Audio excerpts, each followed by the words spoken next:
안녕하십니까. 김용석입니다. 100세가 넘도록 쭉 살아오는데 보통 사람들은 인생을 2단계라든지 혹은 3단계로 보는데 제 경우는 인생을 4단계로 살아온 것 같아요. 그 하나는 25세 될 때까지는 일제시대에 살았으니까 내 나라가 없는 시대를 살고요. 그리고 이제 2년 동안은 북한에서 공산치하에서 살았으니까 사회적으로 내 자유를 가지고 지성인답게 살 수 없는 시대를 보냈으니까 내 인생의 4분의 1은 내가 내 마음대로 이렇게 살지를 못했죠. 그래도 지금 돌이켜보면 그 어려운 시대가 나한테 무슨 도움을 줬는가 하고 생각하면 나라가 없이 15년 살고 나라답지 못한 공산치하에서 2년 살아서 인생의 4분의 1을 내가 나를 지켜야겠다. 내가 내 인생을 보존하지 않으면 누구도 날 돌봐주지 않고 자유롭게 내 인생을 개척할 수가 없겠다. 그때 이제 저에게 제일 강한 힘을 준 건 민관이 내 나라에서 살아야겠다. 나라다운 나라가 없으면 나도 없다. 그런 27년을 살았는데 정 고통스럽고 어렵고 나 자신을 키우기도 어렵고 또 형성해 나가기도 어려웠는데 그래도 그때 지금 생각하면 그 시대를 살았기 때문에 오늘의 내가 있다 그런 생각을 해보죠. 근데 그러면 그 생각은 어떤 생각인가? 제가 좀 어려운 환경에서 이제 14살에 초등학교를 졸업하고 중학생이 됐을 때 우리 아버지께서 나한테 가르쳐 주신 교훈이 하나 있었습니다. 그건 너 이제부터 긴 인생을 살아가게 되겠는데 항상 나와 내 가정을 위해서 살게 되면 내가 가정만큼밖에는 성장하지 못한다. 그 대신 친구들과 더불어 좋은 직장을 가지고 거기서 성공하게 되면 내가 그 직장을 통해서 그만큼 사회적으로 성장할 수 있다. 그런데 꼭 같은 사람이 언제나 민족과 국가를 걱정하면서 살게 되면 너도 모르게 민족 국가만큼 성장할 수 있고 같은 일을 하더라도 그 마음을 가지고 일하게 되면 내가 한 일이 민족과 국가와 더불어 남는 것이다. 그 이제 14살에 중학교 입학했을 때 우리 아버님이 나한테 남겨주신 교훈인데 지금 생각해보면 그 교훈이 평생 동안 나를 이끌어 주었기 때문에 이제 오늘의 내가 있지 않는가 또 내가 사는 보람이 남지 않았는가 하는 생각을 하는데 그럼 그 생각은 무엇인가 하는 생각을 해보는데 나라 없이 살 때 정말 고통스럽고 어렵게 살았고 공산치하는 세계 어디에서도 지금 북한을 봐서도 압니다마는 나라다운 나라가 아닌데 무엇을 위해 살아야 하느냐? 정말 나라다운 나라가 없으면 내가 없다. 내 인생도 의미가 없다.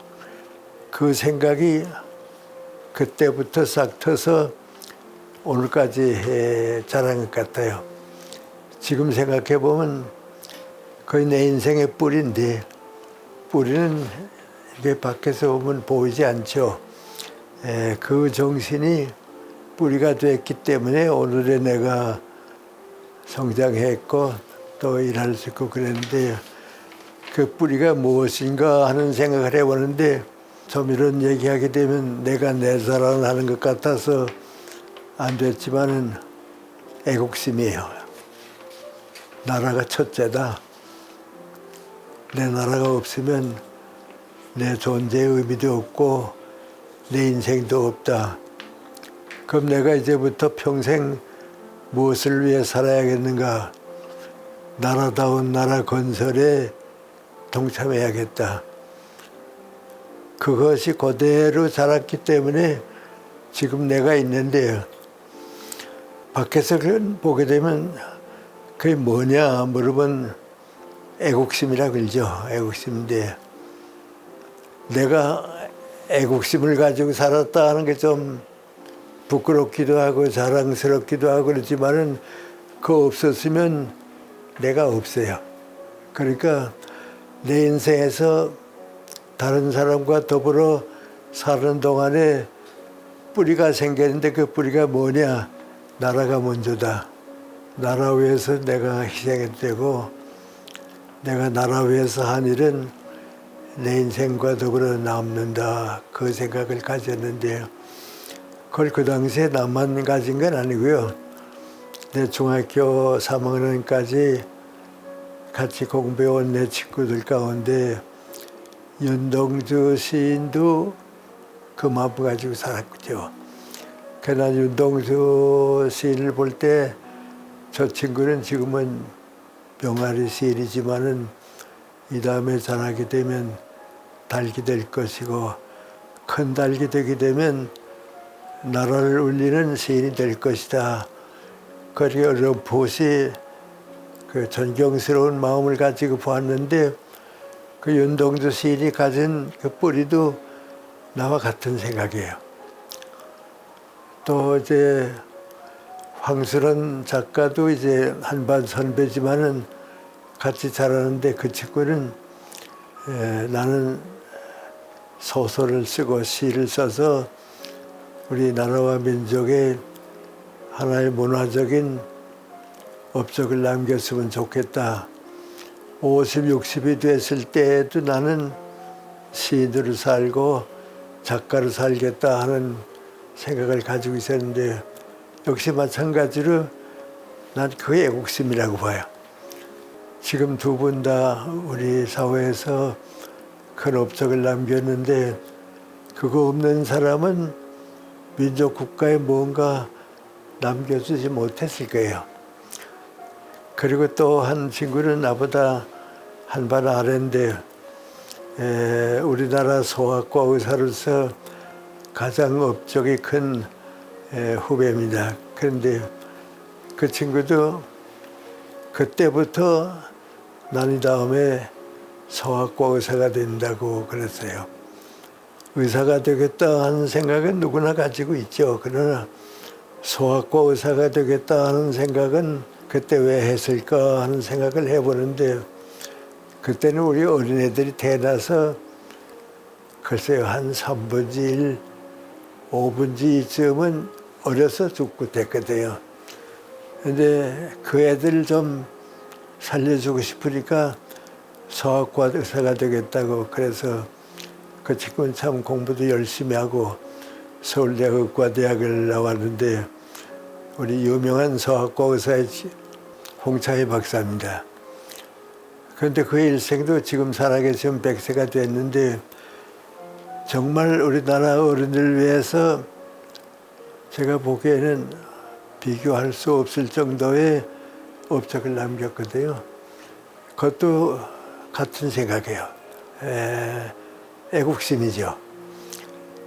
또 한 친구는 알려져 있지는 않습니다만은, 내가 다니는 학교가 이제 기독교 학교인데 채플 시간이 있었어요.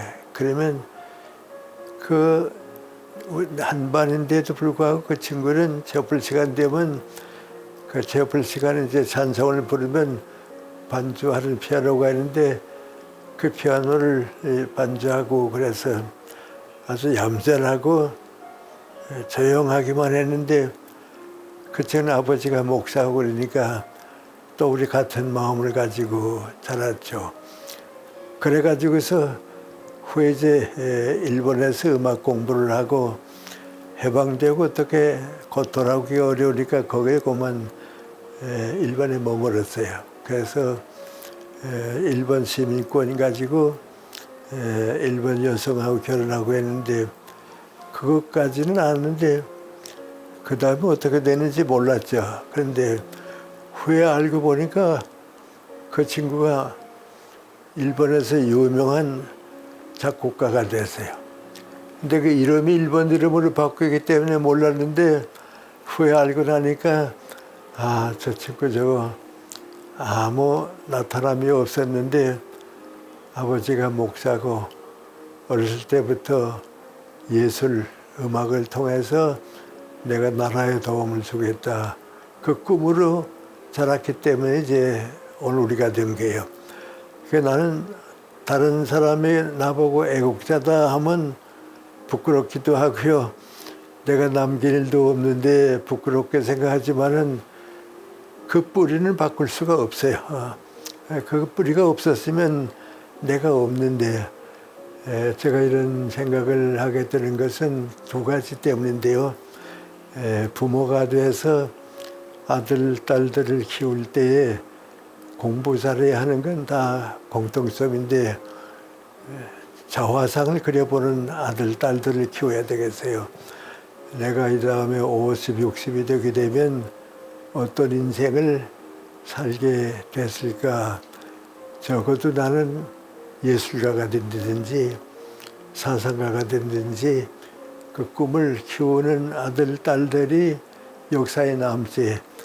공부를 잘한다 하는 것도 그건 학생으로서의 도리지만은 그보다 더 큰 것은 그 뿌리인데 나는 지금 정치하는 사람들 대통령으로부터 모든 사람들에게 꽃 같은 뿌리가 하나 있어야 하는데 그건 뭔고 하니 우리 시대에 내가 대한민국 국민으로 태어났을 때에 무엇을 민족 국가를 위해서 남길 수 있겠는가 생각하는 사람과 생각해보지 못한 사람의 차이는 엄청나게 큽니다. 그 생각이 없이 대통령이 된 사람은 나라에 도움을 주지 못하고요. 그 생각 없이 이기적인 생활을 하는 사람들은 나라를 위해서보다도 자기 자신도 지키지 못하는 불행을 가져오게 되는 겁니다. 근데 그때 나는 어떻게 됐는가? 중학교 3학년 때에 일본 청독부에서 숭실학교는 신사참배를 하지 않았기 때문에 신사참배를 하면 그냥 둬두고 신사참배를 지금과 같이 거부하면 학교 폐교시키고 일본 학교를 만들겠다. 그런 명령이 이제 일본 청독부에서 내렸을 때인데 많이 고민했습니다. 고민하다가 나는 신사참배를 하면 안 되겠다고 싶어서 자퇴해가지고 학교를 떠났죠. 그럼 떠나서 내가 할 일이 뭔가 학교에는 못 가지만은 평양시립도서관에 학교 대신 9시에 가서는 책을 읽다가는 5시에 돌아오고 몇 달 동안 도서관에서 이렇게 독서를 쭉 하는 동안에 학교에 다니는 게 못지않게 소중한 걸 그때 배웠어요. 한국 문학이 어떤 것이다 하는 것도 깨닫게 되고 또 일본 사람들이 그때는 일본 책들을 보니까 왜 우리보다 앞섰는가 하는 생각도 해보게 되고 그때 이제 철학책을 읽게 됐는데요. 그 철학책을 읽으니까 중학생에게 철학은 관계가 없는 줄 알았는데 철학 공부를 해야겠다. 그 생각을 이제 굳힌 거죠. 그 다음에 그 해입니다. 학교 못 다니고 있을 때 10월 초순인데 도산 안차호 선생님이 이제 서대문 혁명소에 수감돼 고생하시다가 건강이 좋지 못하니까 건강을 좀 회복해가지고 오라고 가출옥을 허락했어요. 와서 고향에 머무시다가 어떤 주말에 고향이 가까우니까 우리 마을에 오셔서 토요일 저녁에는 동네 어른들한테 말씀해 주시고 그 다음에 다음 주일에는 교회 목사님 대신 설교를 해 주셨는데 그 강연도 듣고 설교도 듣고 나면서 나 혼자 생각에 아무런 철학 공부를 해가지고 내 인생은 한국 사회를 위해서 정신적 지도자가 돼야겠다. 그게 제 꿈입니다. 만약에 그때 그 꿈을 가지지 못했으면 물론 지금의 나도 없었을 겁니다. 그 꿈을 살려보려고 노력해서 오늘까지 온 것이 오늘의 나를 안겨준 거죠. 그 나는 애국자다 생각해 본 일도 없고 애국심을 가졌다고 누구 보고 얘기하진 못합니다. 그러나 하나 확실한 건 민구안이 내 나라가 살기 좋은 나라, 모든 국민들이 행복하게 살 수 있는 나라를 만들지 않으면 내가 없다, 내 인생이 없다. 그 뿌리 때문에 오늘의 내가 자라지 않았는가. 그래서 내 인생의 가장 소중한 단계는 그 생각을 가지는 사람과 못 가지는 사람 차이에서 나니까 우리 한번 다시 어려움도 많이 있지만은 우리나라를 어떤 나라로 만들까. 그게 제 인생에서 제일 단계였다고 생각하고요. 또 누구나 그런 단계는 다 한 번씩 겪는 것이 옳고 또 인간답게 행복하게 사는 후배들을 위해서도 남겨줘야 할 문제가 되지 않을까. 그래서 오늘 이렇게 기회를 만들어 주셨는데 그 마음과 생각은 일찍 가지듯이 좋고 늦도록 가지지 않으면 안 되는 생각입니다. 그래서 나이 상관없이 60이 됐더라도 70이 됐더라도 그 생각을 우리가 같이 가져주었으면 좋겠다. 그건 내가 나 자신을 돌이켜볼 때 내가 우리 후배들에게 남겨줄 수 있는 또 교육계 내 제자들 위해서 남겨줄 수 있는 가장 소중한 마음의 선물이라고 생각하고 있습니다. 나이 드는 사람들이 이제 은퇴 얘기를 많이 합니다. 그 은퇴가 언젠가 하면 사람 따라서 다 좀 다르죠.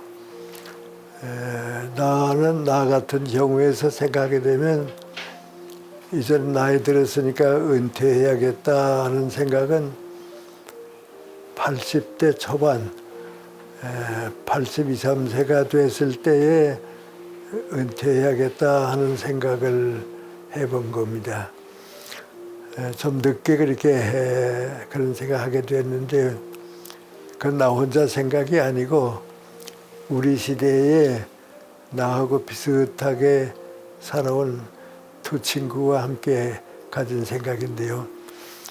우리 다 철학계 사람이고요.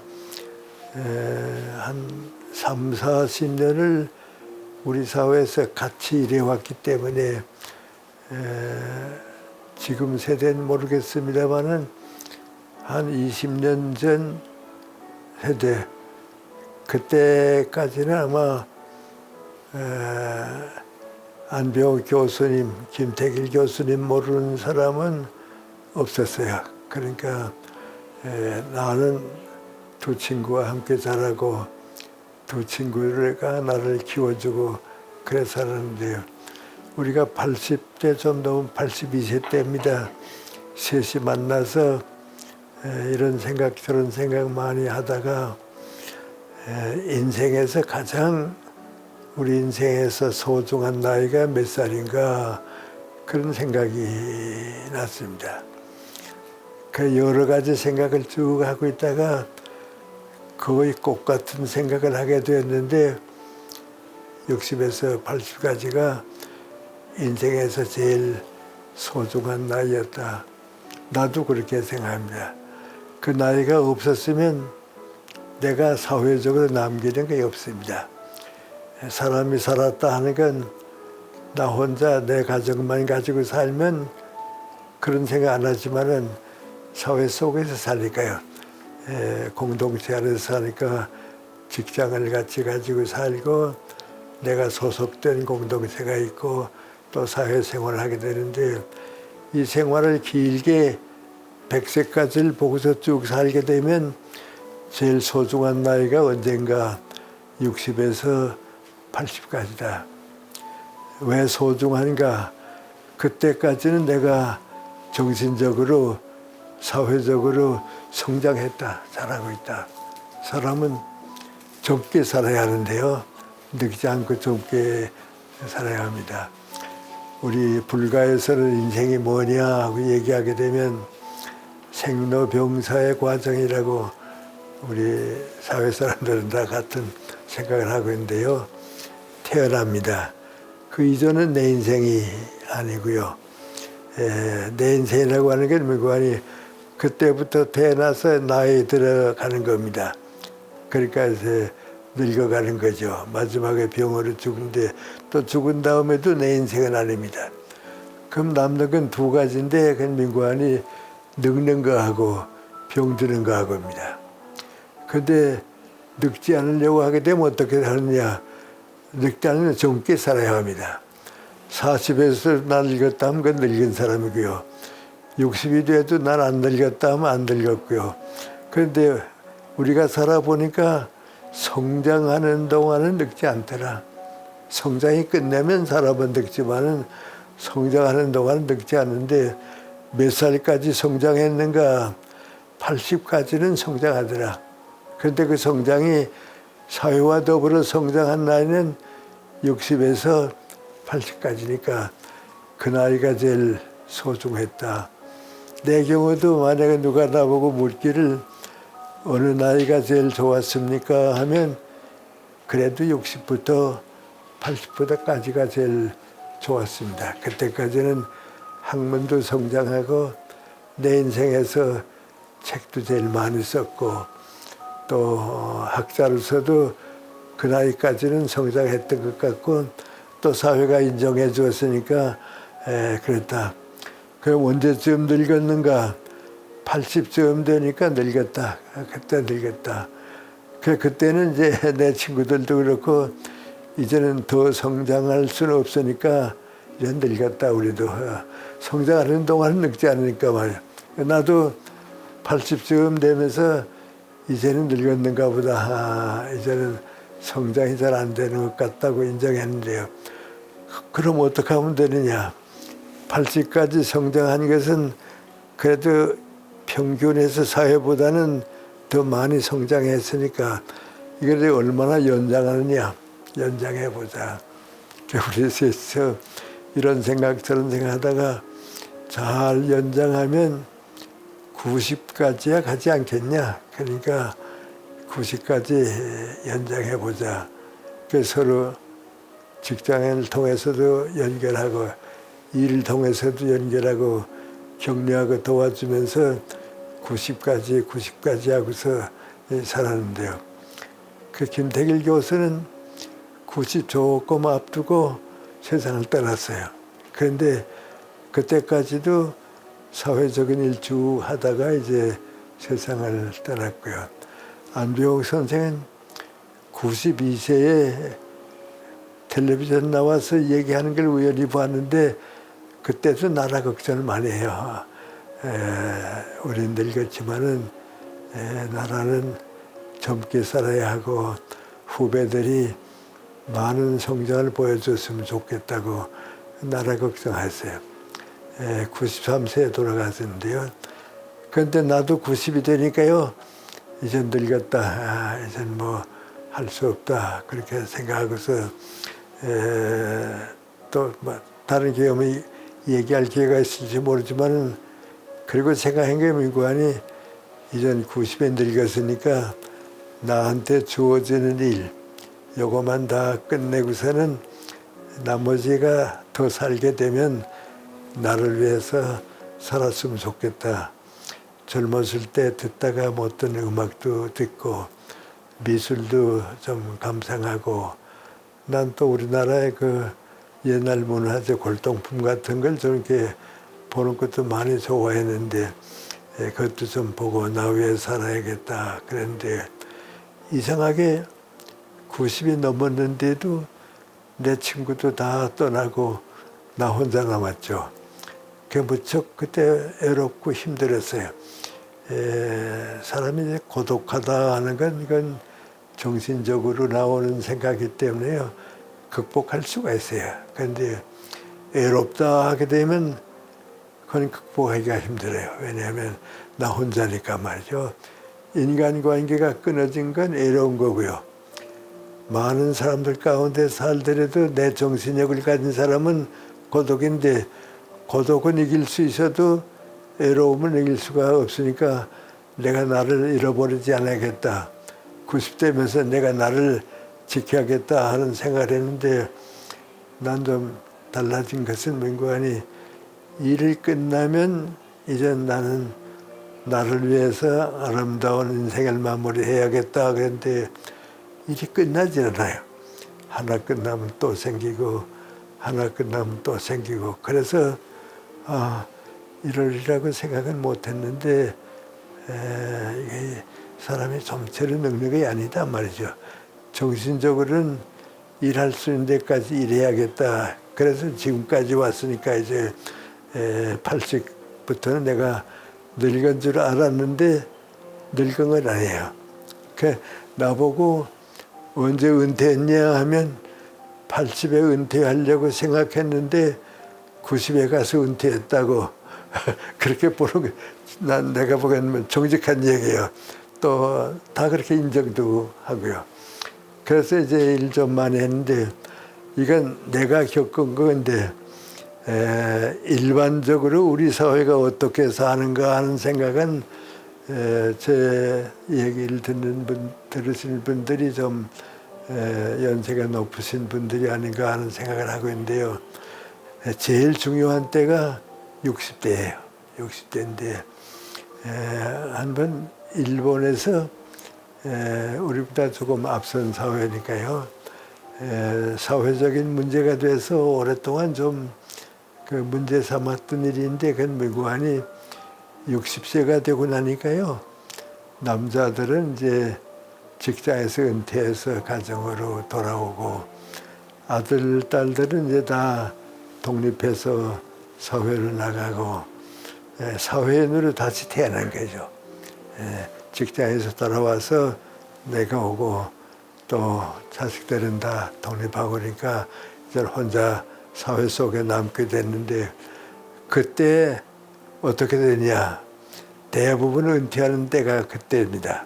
근데 그 사람들이 여러 가지로 살다 보니까 세 가지 가운데 하나만 해도 은퇴는 없다. 더 연장할 수 있다 하는 결론인데 첫째가 뭐고 하니 사회인으로 다시 태어나게 되면 공부 시작하라고 그랬어요. 뭐든지 공부해라 말이죠. 다른 건 못하더라도 독서는 할 수 있으니까 책을 읽어서 나를 키워라 말이죠. 그래서 공부하라. 그게 아주 그 사람들의 첫째 문제입니다. 공부하는 사람은 60대부터 다시 시작할 수 있고 공부 안 하는 사람은 정신적으로 사회적으로 은퇴하니까 날 잃어버린다. 두 번째는 문관이 60이 됐다고 해서 나 늙었다고 생각하지 말고 무슨 일이든지 계속해라. 지금 하던 일을 계속하면 제일 행복한 일이고 일을 놓치게 되면 인생이 끝나니까 무슨 일이든지 하라 그겁니다. 그런데 이런 문제는 좀 대부분 다 생각하는 것 같아요. 그리고 이제 일본 사람들이 세 번째 얻은 걸 민구안이 젊었을 때에 하지 못했던 취미 활동을 60 넘으면서 꼭 해보라 말이죠. 그러면 그 성공률도 제일 높고 또 행복하고, 그러니까 취미 활동을 누구나 한 가지씩은 할 수가 있으니까 해라 말이죠. 그래서 그 세 가지가 60에 은퇴하지 않고 새로운 생을 시작하는 길이라고 됐는데, 지금은 우리도 다 그렇게 생각하는 것 같아요. 나는 솔직히 얘기하는데 내가 제일 젊었다고 생각하는 거, 내 인생에서 내가 제일 젊었던 나이가 몇 살인가 하고 보면 사회인으로서 제일 젊었던 때는 역시 60인 것 같아요. 왜냐하면 어렸을 때는 나를 키우고 그 다음에는 직장과 더불어 살다가 은퇴한다 하고 나니까 그때가 내가 제일 젊었던 것 같아요. 그러니까 지금 60에 나는 늙었다 하는 사람은 없어요.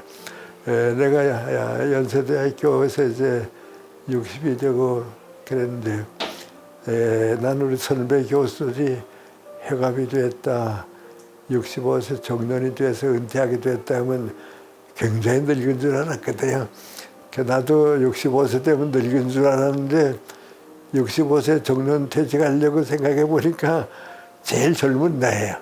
공부도 이제부터 더 잘 되고 말이죠. 사회활동도 이제부터고 말이죠. 나는 지금은 나보다 더 높아졌겠죠. 평균 수명도 높아졌으니까요. 그래서 60대쯤 됐다고 해서 내가 늙었다 하지 말고 무엇인가 한 가지 취미 활동을 하는 사람들은 성공할 수 있어요. 근데 난 내 주변에 그런 사람 많이 봐요. 많이 보는데 한 번 경상북도 어디에 좀 중소도시인데요. 강연 부탁을 가서 갔는데 강연 시간을 기다리고 있겠는데 누가 이제 문을 열고 들어오면서 인사를 해요. 근데 나보다 나이 비슷한 분인 줄 알았는데 와서 깊숙이 인사하면서 저 연세대학교 제자입니다. 그래요. 그러냐고. 제자라니까 앉았어요. 뭐 하느냐 그랬어요. 그랬더니 명함을 줘요. 명함을 주는데 무슨 미술 선생이에요. 동양화 선생의 명함에. 근데 연세대학교는 미술대학이 없었거든요. 근데 대학에서는 미술 과목이 없었는데 어떻게 하냐고 그랬더니 제가 미술학교에 가서 그림을 그리고 싶었는데 아버지가 거기 가지 말라고 자꾸 그래서 경영학과 했다고. 그리고 정년으로 나오고 나니까 그림을 그리고 싶어서 그랬는데, 그러니까 제자들이 자꾸 생겨서 요새 미술을 가르치고 있습니다. 그래서 거기에 책임자로 있습니다. 그래요. 내가 잘했다고 그랬어요. 또 한 번은 우리 고려대학의 한배호 교수라고 있어요. 정치학 교수고요.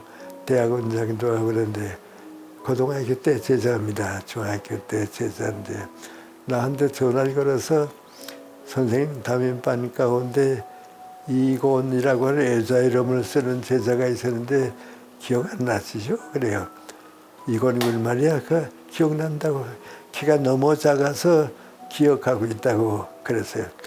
제가 한 번 같이 인사드리러 오겠다고 그래요. 그러라고.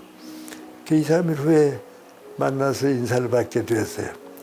근데 왜 왔는가 하고 가만 봤더니 이건 군이 63세에 이제 공식에서 떠나가지고 돌아와서 이제부터 20년 동안 내 인생이 남아있는데 뭐 했으면 좋을까 하다가 중학생 때부터 서예 공부를 좀 하고 싶었다 그래요. 그걸 다시 시작해야겠다. 그래서 서예를 시작했는데 이 서예는 한문을 많이 공부하기 때문에 시작하게 되면 공부를 많이 하게 되거든요. 글씨만 쓰는 게 아니고 이제 한문 같은 거, 한글 같은 건 다 이제 예술이니까요. 예술이기도 하고 고전이기도 하고. 그걸 해가지고서 이번에 광화문에서 전시회를 하게 됐는데 은사님 좀 모셨으면 좋겠다 해서 좀 부탁드리고 싶어 왔다고 그래요. 그게 잘 왔다고 말이죠. 그리고 키가 여전히 작아요. 나보다 많이 작거든. 그 내가 가만히 있자. 연세가 어떻게 됐더라 그랬더니 죄송합니다 선생님, 저도 이제는 90입니다 그래요. 90 될 때까지 기도 못 하고 뭐 했어요 그랬더니 나도 있고 그랬는데요. 그러니까 나는 지금은 좀 달라졌죠. 지금 달라졌지만은 60이 됐다고 해서 나 늙었다 하는 건 좀 자기 기만하는 거예요. 그 나이가 제일 좋은 나이고요. 70쯤 되면 난 늙지 않았나 하는 생각을 해보는데 그 늙고 늙지 않는 건 이건 자기 책임이에요. 일하고 공부하고 취미활동한 사람은 더 올라가고요. 아무것도 하지 않고 뭐 있게 되면 끝나는 거죠. 혹시 이제 나도 이따 그러면 일본에 좀 가보고 하게 되면요.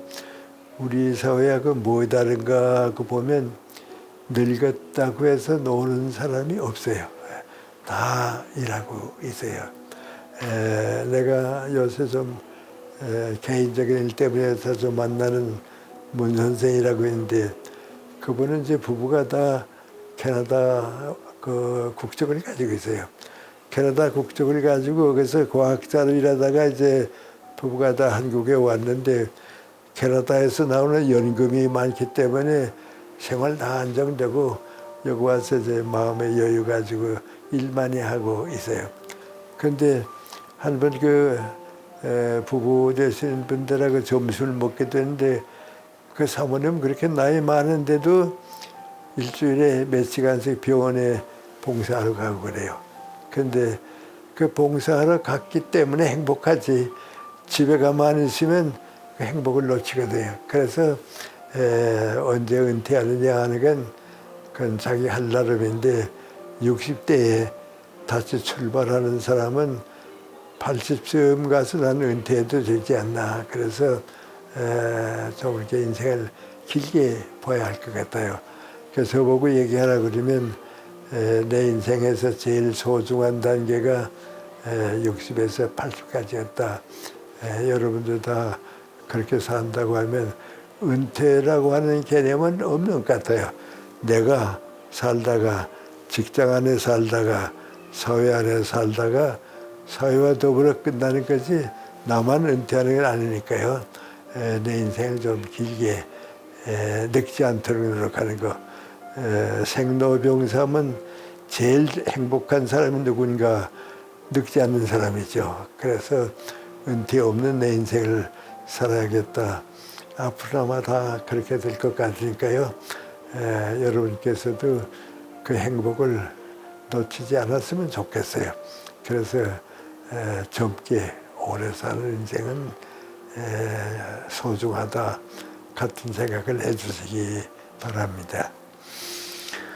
나는 90까지 살게 된다고 생각은 안 했거든요. 그런데 내가 84세 때에 내 아내가 오래 병중에 있다가 이제 세상을 먼저 가니까 혼자 남게 되고요. 친구들도 90이 되니까 다 떠나가고요. 90이 될 때 이제 난 늙었다고 생각했는데 내 일이 끝나면 나는 이제는 내 인생이다 그런 생각을 출발했는데 일이 끝나질 않대요. 가연도 그대로 부탁이 오고 또 출판도 그냥 부탁해 오고 또 항상 원고도 써야 하고 그러니까 이거 이렇게 가다가는 아마 95세까지 갈지도 모르겠다. 95세까지 가보자. 그래서 일이 끝날 때까지 가보자고 갔는데 95세가 되니까 내 정신은 늙지 않았어요. 정신적으로 늙지 않은데 몸이 늙기 시작해요. 내 친구들 가운데 90세 넘도록 산 친구들은 몇이 없는데요. 100세까지 산 내 아는 사람은 7명이 있어요.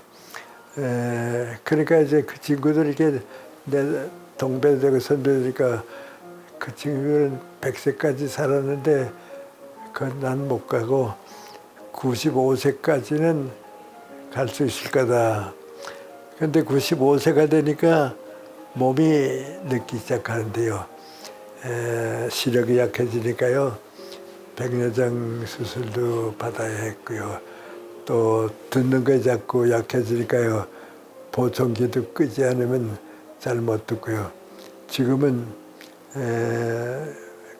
정확하게 못 듣는 때가 많으니까 좀 불편하고 그래요. 그래서 청각도 약해지고요.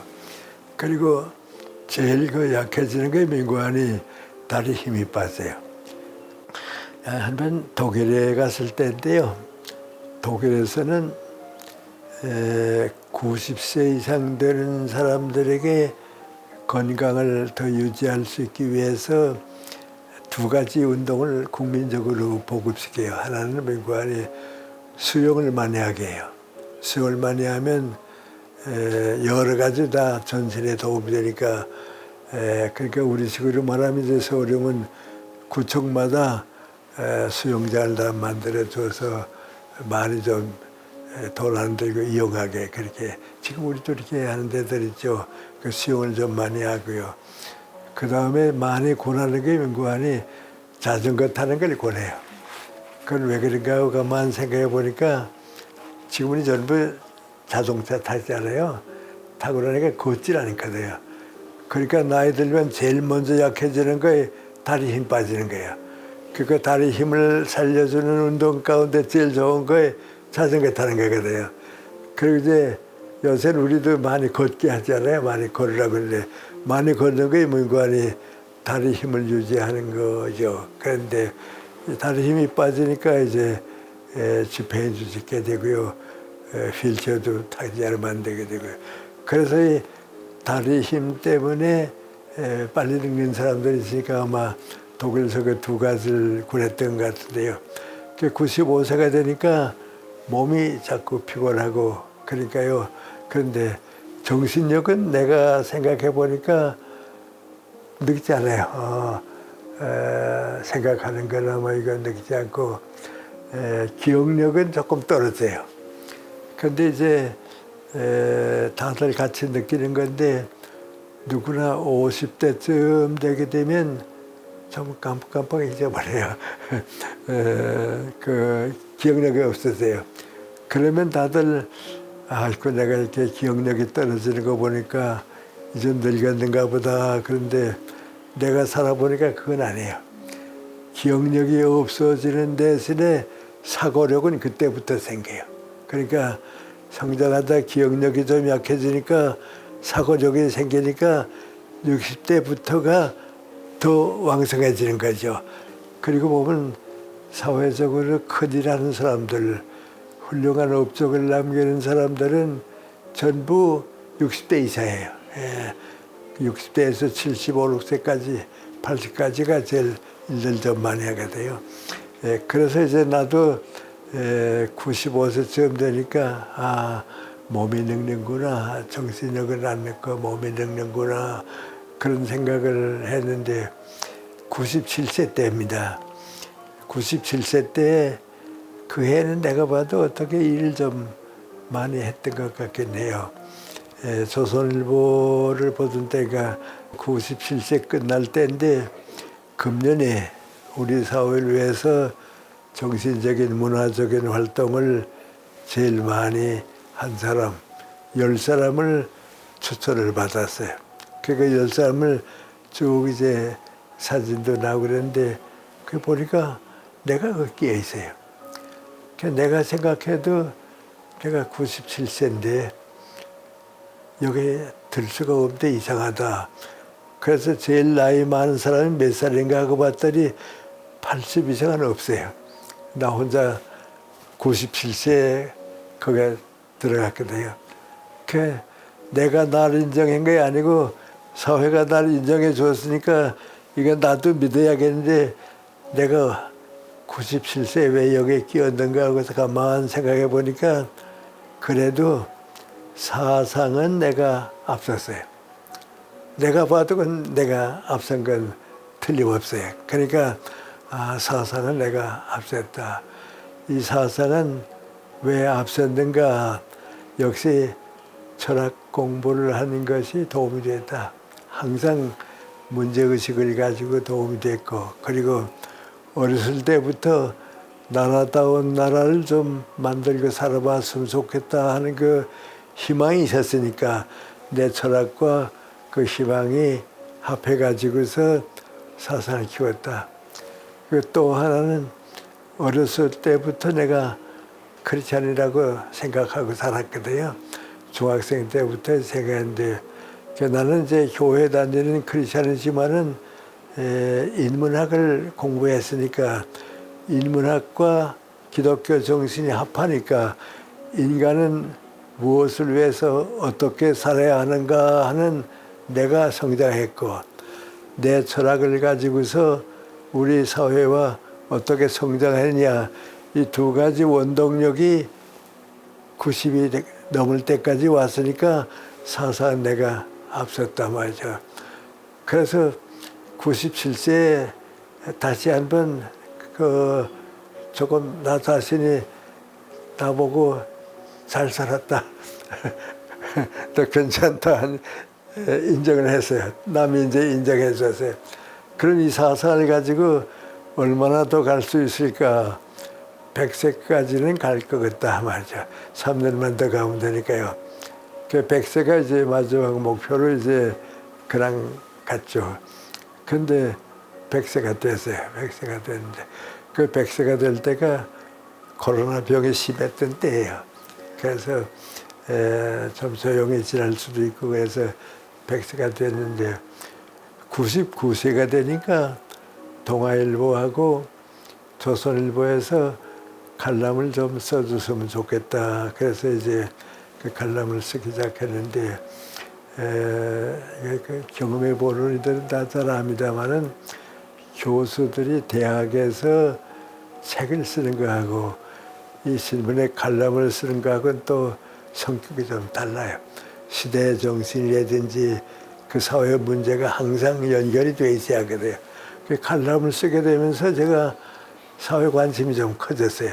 정치에 대한 관심, 문화에 대한 관심, 교육에 대한 관심이 커지니까 생각이 줄어들지 않고 넓어졌어요.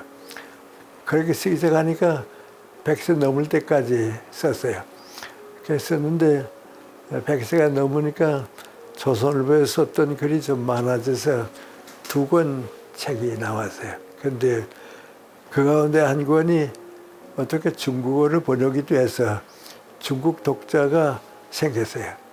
내가 생각해도 100세가 넘어서 중국 독자가 생기는 책을 남기게 됐으니까 오래 살만하다. 그래도 사는 보람이 있다. 그래서 좋았어요. 그리고 이제 조선일보가 올해 끝나니까 중앙일보가 또 대신 또 저 우리도 칼럼을 써달라고 그 몇 해 동안 이제 또 썼어요. 그 쓰고 나니까 거의 또 책이 한 얼마 전까지 썼으니까 2권이 되는데 그 가운데 100년의 지혜라고 하는 책이 104세 때에 이제 책이 나왔어요. 근데 그건 뭐 나야 아무 생각 없이 그냥 써서 책이 나왔는데 내 애손녀가 어떻게 생각해 보니까 우리 할아버지가 104세 책을 냈는데 다른 나라에도 104세가 된 사람 가운데 책을 출판하는 사람이 있나 없나 좀 그런 생각이 나니까요. 그 기네스북을 세계적으로 이제 기록만 그 있는 거 있죠. 거기에 연락을 해가지고서 104세가 돼서 책을 쓴 사람이 있는데 어떠냐 그랬더니 거기서 쭉 조사해 보니까 없다고 말이야. 그래서 이제 그 책이 소개가 되니까요. 거기서 이제 다 알아보고서 되는 거 아니 세계에서 가장 나이 많은 사람이 출판했는데 104세에 나왔다고 그 인정이 됐어요. 그래서 그 인정서가 이제 그 배가 이제 출판사로도 가고 와서 이제 나한테도 후에 오고 이제 그런데 그 104세가 돼서 세계에서 제일 나이 많은 사람이 출판했다 하고 있는데 이번에 같은 출판사에서 또 한 권이 나왔거든요. 그러니까 106세에 나온 거죠. 107세 맞이하면서 나왔거든요. 그리고 나니까 오래 사는 것도 괜찮다 말이죠. 할만하다 말이죠. 그래서 이제 지금도 계속해서 쓰고 있고 이제 동아일보는 아직도 계속해요. 그러니까 그나마 한 10년 가까이 되는지 모르겠네요. 그런데 내가요 지난 연말에서 근무 연초에 좀 건강이 나빠서 한 17일 동안 병원에 입원을 했어요. 입원했다가 나오니까 이상하대요. 좀 내가 생각했던 것보다는 의사들의 판단이 좀 무거웠던 것 같아요. 담당했던 의사가 좀 당황해하고요. 근데 나보고 의사가 얘기 안 하고 내 아들한테 내가 입원했다가 중환자실로 가게 되면 희망이 없고 회복이 되게 되면 괜찮으니까 뭐 유언 남길 거 있으면 남기는 게 좋을 것 같다고 뭐 그랬으니까 좀 힘든 병이었던 것 같아요. 그걸 좀 극복했거든. 극복하고서 이제 퇴원하고서 됐는데 그 아마 병이 좀 심했던 것 같고요. 그래서 이제 금년 연초에 이제 퇴원하고 나오는데 병원에서 한 6개월 동안은 그냥 이제 약을 먹고 좀 치료하는 게 좋겠다고. 그래서 지금도 이제 약을 먹고 있고 그래요. 그런데 제일 이제 병원에서 나오니까 문관이 걷는 걸 힘들어요. 그래서 지폐 짚는 이제 금년 초부터 지폐 짚는데 지폐가 없으니까 일어서는 것도 힘들고 서 있는 것도 힘들고 그래요. 좀 늙었으니까 그래서 다 얘기하는데 서 있는 게 힘드니까요. 될 수 있으면 앉으려고 하고요. 앉아 있는 것보다는 눕는 게 편하니까요. 될 수 있는데 이제 누워야 피곤이 풀리거든요. 그리고 이제 몇 달 동안 이제 퇴원해가지고 지났는데 한번 다시 옛날로 돌아갈 수 있나 아니면 돌아가지 못하나 하고서 체중도 줄었고 뭐 다 근데 한 4개월 동안 많이 좀 노력했는데 요새 와서 이제는 여전히 글도 쓰게 되고요. 또 강연도 나와 다니게 되고요. 바빠지고 그러니까요.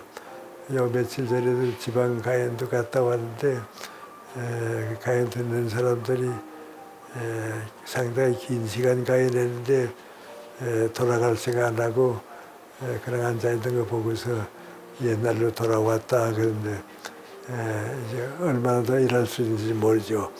그래서 지금까지 사니까 사람이 이렇게 두 종류가 있는데요. 어려서 좁게 살다가 직장 생활하면 점점 넓어졌다가 직장 떠나게 되면 또 좁아지거든요. 그래서 좁게 시작해서 넓어지다 좁게 내려가는데 내 경우는 가만 생각해 보니까 좁게 시작해서 넓어지기 시작했는데요. 점차로 좁아지지 않고 지금 그대로 가고 있으니까요. 풍부하게 살았다. 좀 이렇게 마음 좀 위로도 받고 이제 그래요. 그래서 이제 제일 이제 지금 이제 생각하는 게 민관이 어디 가서 이제 강연을 끝내든지 이야기 되면 그 뭐 질문들이 나오는데요. 다 똑같은 질문이 나와요. 제일 많은 게 민관이 건강을 어떻게 유지했냐 그러거든요. 그래서 내가 세상에 태어날 때는 제일 건강이 나빴다고 부모님도 희망을 버리고 우리 어머님도 날 키울 때 너 20살까지는 꼭 살아야 된다. 세상에 태어났다가 너무 일찍 죽으면 너도 억울하고 나도 마음 아프니까 그래서 나는 어렸을 때 20살까지 사는 것이 우리 어머니한테 효도하는 거다 하고 살았거든요. 근데 지금 누구보다도 오래 살았으니까 그것도 성공한 셈이죠. 근데 내가 이젠 내 건강에 대해서 자신이 있다 하는 걸 느낀 게 50대예요.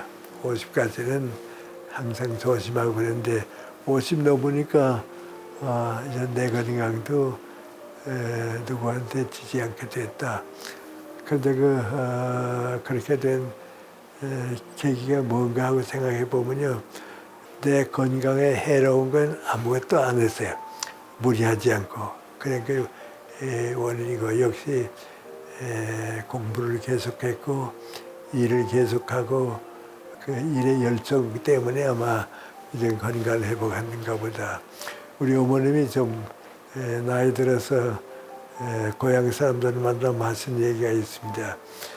내가 어렸을 때는 내 아들들도 다 나보다 키가 크고요. 내 동생들도 다 나보다 키가 크고 나만 작거든요. 그래 우리 어머님이 누구 오게 되면 우리 큰아들은 날 닮아서 건강하고 좋을 텐데 저희 아버지를 닮아서 이렇게 키도 작고 이제 그러다고. 그러다가 내가 70이 돼서도 남 못지않게 일 많이 하고 그러거든요. 나는 누가 더 제일 건강하냐 하면 같은 나이에 누가 일 제일 많이 하느냐 그게 내 건강의 표정이 돼요. 그래서 내가 70대니까 우리 어머님은 고향 사람이 오게 되면 우리 큰아들이 겉으로 보기에는 작고 그래도요. 저희 아버지 닮지 않고 나 닮아서 건강해요. 할머니들이 이제 생각 바꾸는데 그래서 그 점도 이제 해결되고 그래서 이제 내 인생에 줄어들지 않고 조금 더 넓어졌으면 좋겠다. 좀 더 연장됐으면 좋겠다 하는데 그래 이제 강연을 끝내든지 하게 되면 건강 비결이 뭐냐 하는 얘기를 좀 많이 하고요. 그 다음에 장수의 비결이 뭐냐 그래요. 오래 사는 비결이 뭐냐 그러면 그거 나도 모르면 어떻게 설명할 수가 없잖아요. 그러니까 내가 뭐라 그런 거 하니 100세까지 산 내 친구라고 할까 아는 사람이 7명이 있는데 그 7명을 가만 보니까 두 가지 공통점이 있더라. 첫째는 거 아니 욕심이 없더라. 욕심 많은 사람은 오래 못 살더라. 그 다음에 그 친구들 가만 보게 되면 남이 욕하지 않는다고. 남이 욕하지 않는다. 마음씨가 아름답다 말이죠. 마음이 이제 욕심 없고 선한 인간관계를 가지더라 그 얘기합니다. 그리고 요새는 이제 내가 나이 더 많아지니까 선생님 지금부터 가지고 있는 희망이 뭡니까 물어봐요. 뭐의 희망입니까? 내가 이제 나를 위한 희망은 없다고. 왜냐하면 내게 주어진 시간이 없다고. 이젠 내게 주어진 시간이 없으니까 내게 대한 희망은 없는데 소원은 큰 거 한 가지 있다고. 아주 큰 소원이 하나 있는데 그건 뭐고 하니 여러분이 행복해지는 거라고. 그리고 우리 후손들이 좋은 나라에 사는 거. 그 소원은 지금이 더 많아졌다고 말이죠. 그래서 그 소원이 여러분의 희망이 되었으면 좋겠다고 그립니다. 그리고 그렇게 사는데 이제 결과가 무엇이었는가 그런 생각도 해봅니다. 그런데 뭐 여러 가지 생각할 수가 있겠죠. 내가 90이 넘어서 어느 지방대학에서 상은 하나밖에 됐어요. 다 이제 주기로 약속하고 자기네가 다 이사회에서 결정하고 상 주기로 하고 이제 나는 가서 상 받기만 하면 되는 거예요. 그러니까 대학에서 주니까 이제 교수님들 또 의과대학에서 나온 의사님들이 모여서 상을 이제 받았거든요. 받고 내가 뭐라고 답사라고 할까요? 고맙다 인사를 해야겠는데 인사할 말이 없어요. 그래서 내가 그랬어요. 나 오늘 상을 주기로 됐기 때문에 상 받긴 받았다고. 그러나 나보다 훌륭한 사람도 많이 있고 내가 무슨 업적을 남긴 것도 없고 훌륭한 직책을 맡은 길도 없고 암만 생각해도 나 상 받을 자격은 없다고. 그런데 가만 생각해 보니까 한 가지가 있다고. 걸명관이 긴 고통스러운 인생을 살아오셨는데 그동안 오래 사시는 동안에 고생 많이 하셨죠. 그래서 준사임 받겠다고. 그런데 그 고생이 나를 위한 고생이면 남는 게 없는데 내 사랑하는 가족들, 사랑하는 제자들, 또 사랑을 기다리고 있는 우리 많은 사람들을 위해서 내가 고생한 거다. 그거면 내가 상을 받겠다고. 왜? 사랑에 있는 고생이 인생의 목표라고. 사랑하는 사람이 있고, 사랑하는 나라가 있고, 사랑하는 역사가 사명이 있고, 그거 위해서 사랑에 있는 고생을 한 건 내 인생에서 남을 수 있는 건 그것밖에 없으니까 참 마음으로 감사하고 받겠다고. 그게 내 인생의 그 마지막 인사 비슷하게 됐어요. 그래서 저는 우리 사람이 살아보면요, 내가 나를 위해서 한 일은 남는 건 없어요. 더불어 산 건 같은 직장, 같은 시대에 함께 산 건 행복해요. 그러나 내가 다른 사람에게 무엇인가 베푼 것, 다른 사람들 위해서 내가 뭔가 남겨준 것, 그게 남아서 이제 역사가 되고 사회가 성장하니까 그 남기는 인생을 살 수 있으면 좋고요. 더 산다 하는 건 그런 책임을 좀 더 감당할 수 있을까. 그 지금 제가 가지고 있는 내 생각의 고백이라고 할까요? 또 여러분도 다 그런 생각을 가지고 살아서 행복하고 우리 위해 수고해 주셨습니다. 감사드립니다. 그 인사받는 사람이 가장 행복한 사람일 거다. 그런 생각을 함께 가져주시기 바랍니다. 고맙습니다.